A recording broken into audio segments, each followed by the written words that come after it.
বাস্তব দুনিয়ায় অনেক সম্পর্ক টিকে থাকে শুধু প্রয়োজনের উপর ভিত্তি করে। যখন দরকার হয় তখন আমরা প্রিয় হয়ে উঠি, আর প্রয়োজন পড়ালে তখন হয়তো আর খোঁজও আসে না।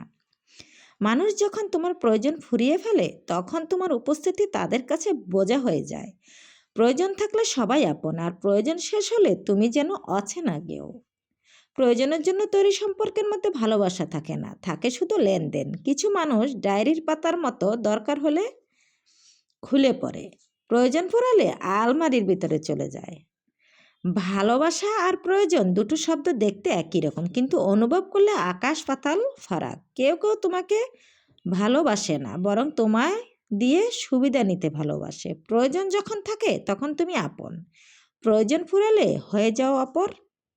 জীবনে যদি কষ্ট না পেতাম তাহলে বুঝতেই পারতাম না প্রয়োজন ফুরালে মানুষ কতটা বদলে যায়।